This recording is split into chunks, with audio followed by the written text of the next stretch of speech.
Ya, 5 dosa-dosa yang berkaitan dengan hak-hak adamiyah manusia. Dan kata ulama, inilah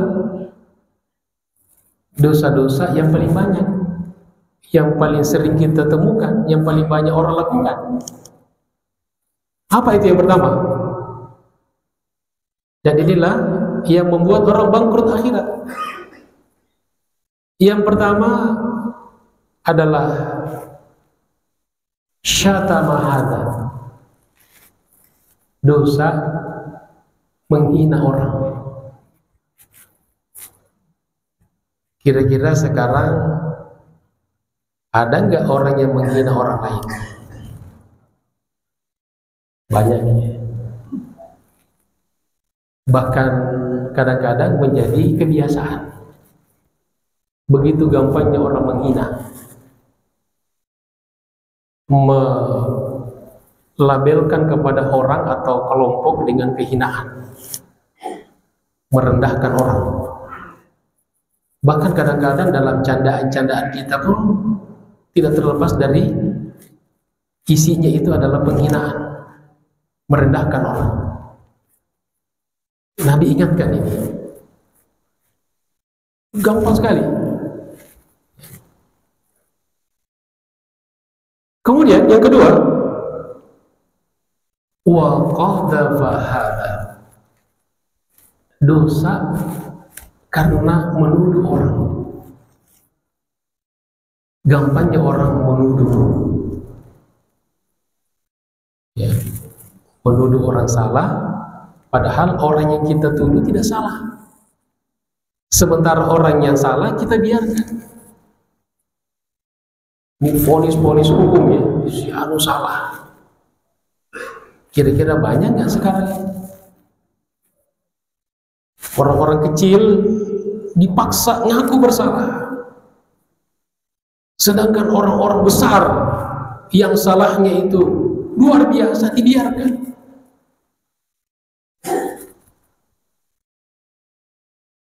Juga vonis-vonis, kata ulama, orang gampangnya memvonis orang lain dengan tuduhan sesat.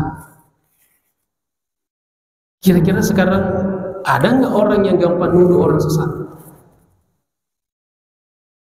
Kalau beda pendapat dengan dia sesat, begitu gampangnya mengambil kesimpulan, begitu gampangnya memvonis.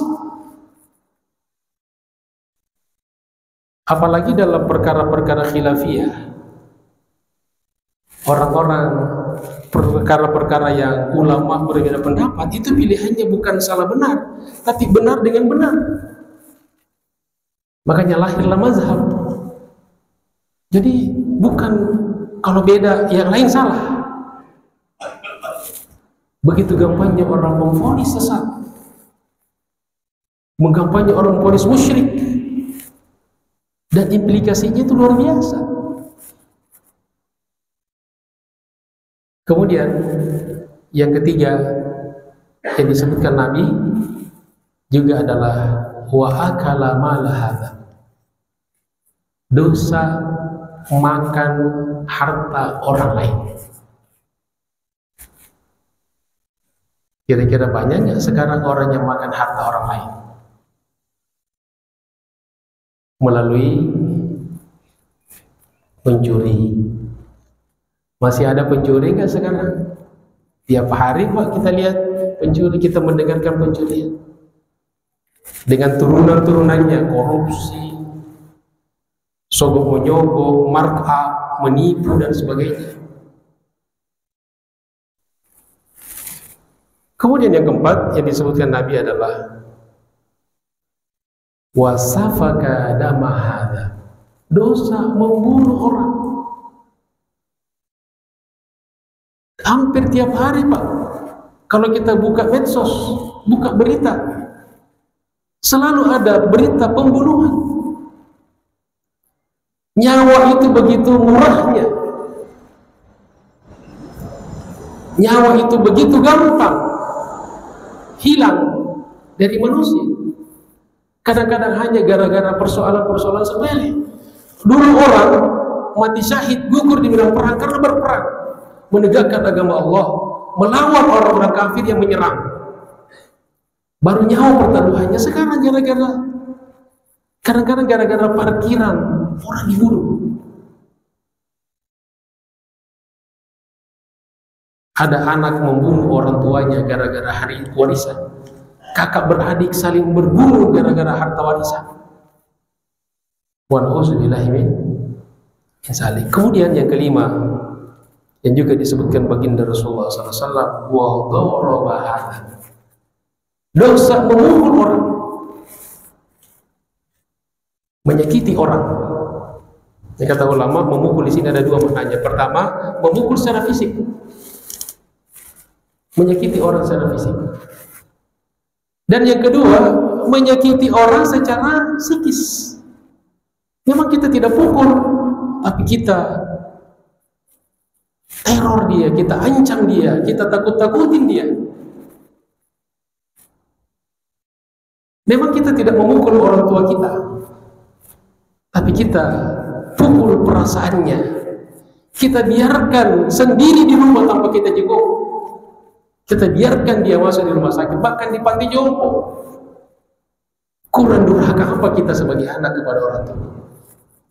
Ya sekalian dirahmati Allah Subhanahu wa taala. Nah, pukulan-pukulan psikis inilah yang luar biasa. Ketika kita mencuekin orang, ada tamu datang ke rumah kita tanpa kita sapa, kita tidak ladenin sebagaimana perintah Islam, kita pukul dia perasaannya. Bagaimana perasaan mertua, orang tua yang datang dari kampungnya jauh menjenguk cucunya, datang bersilaturahim, tapi kita tidak omelin, kita tetap sibuk. Bahkan kadang-kadang baru datang 1 hari udah ditanya, Bu, Pak, kapan mau pulang?